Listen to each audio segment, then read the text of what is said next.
experimento de flotabilidad yo voy a trabajar con una mandarina con cáscara.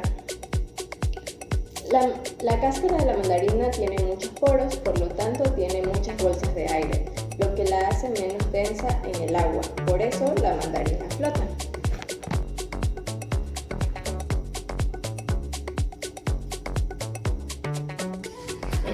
Hola con todos, mi nombre es Evelyn Kirumbay. Bueno, en este caso le vamos a hacer un pequeño ejemplo sobre la flotabilidad usando una mandarina previamente ya pelada. Vamos a colocar la mandarina en el agua y podremos observar cuál es la reacción. Como se observa al momento de introducir la mandarina, se observa que se va hacia el fondo. Este comportamiento es debido a la densidad que hay entre la mandarina y el agua. Bueno, en este caso la cáscara de la mandarina contiene pequeñas bolsas de aire que disminuyen la densidad total de la fruta, permitiéndola flotar. Pero al momento de retirar la cáscara, eliminamos estas bolsas de aire y la densidad aumenta por encima del agua, lo que provoca que se hunda.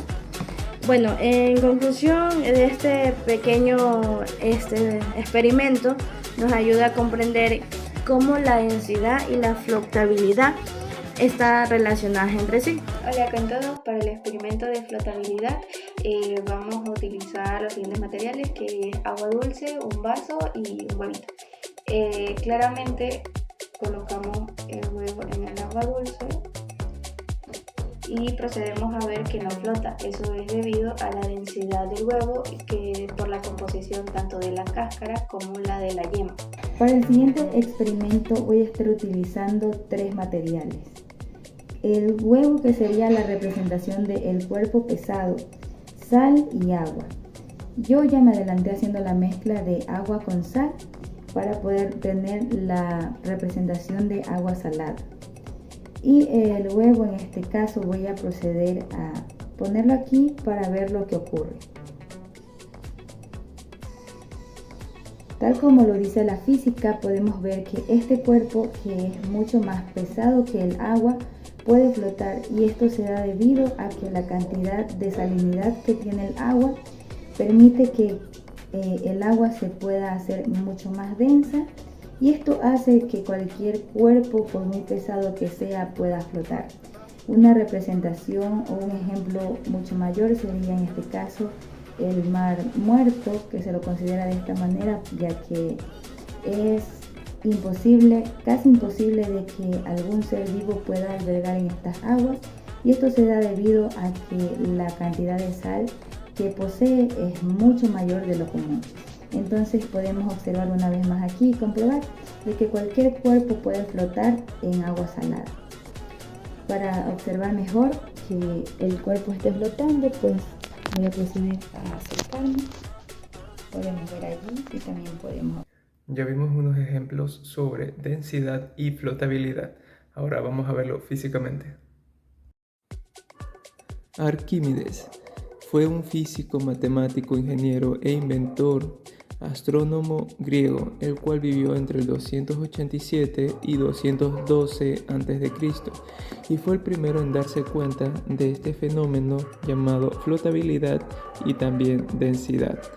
Entonces vamos a hablar hoy día sobre el principio de Arquímedes. ¿Pero qué nos dice este principio? Este principio nos habla sobre la esencia del fluido, el cual nos dicta que la esencia de un fluido va a ser recuperar un espacio ocupado. ¿Y cómo recupera el espacio ocupado por algún objeto dentro de un fluido?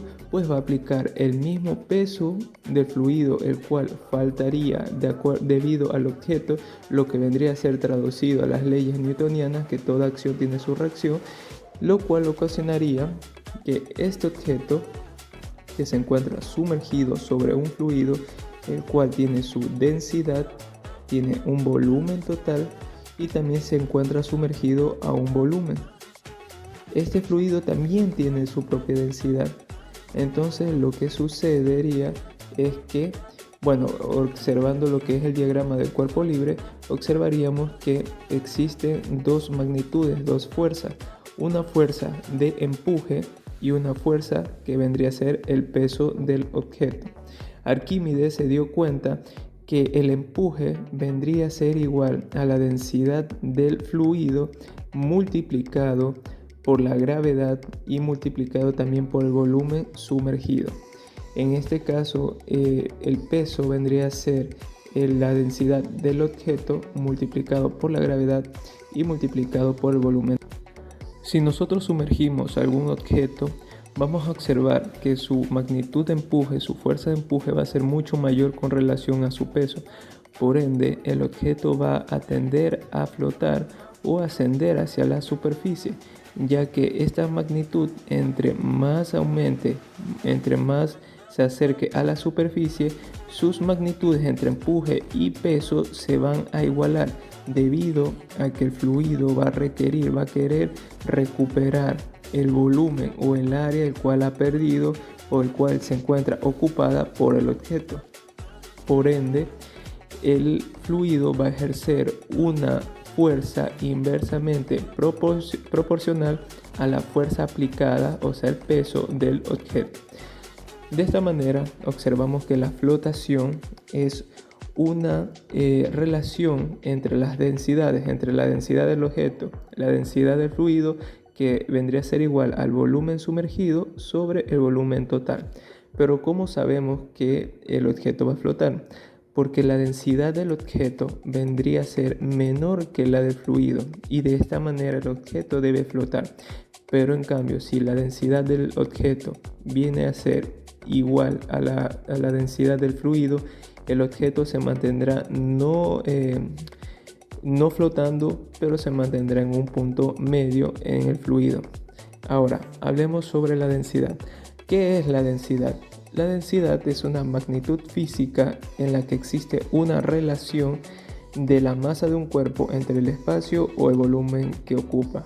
¿Y cómo se calcula esa densidad? La densidad viene dada por la masa, la cual se representa en gramos en la mayoría de ocasiones, y también con volumen, el cual sería o ml o centímetros cúbicos. Y aquí tenemos un ejemplo sobre qué es la densidad. Nosotros sabemos que si mezclamos o si en un vaso con agua le agregamos aceite, no se van a mezclar, no se homogenizan, ¿verdad? En ese caso, el aceite, esto sucede porque el aceite tiene una densidad mucho menor a comparación del agua. Por ende, el agua se encuentra aquí abajo del aceite. Siempre se va a encontrar el agua disminuida o debajo del aceite, debido a que el aceite es menos denso que el agua. Pero en ese caso nos planteamos otra pregunta. ¿Qué sucede con el agua salada? En el caso del agua salada, si en un vaso con agua nosotros le agregamos sal, esta sal se va a quedar diluida en el agua, pero no desaparece. Las partículas de sal, como observamos aquí, va a ocupar también un volumen en ese vaso de agua, lo que va a permitir que esta densidad del agua que teníamos en este vaso va a aumentar. Debido a esto, los experimentos que ya observamos, como es el huevo va a flotar en el agua salada, aunque el huevo tenga una mayor densidad que el agua.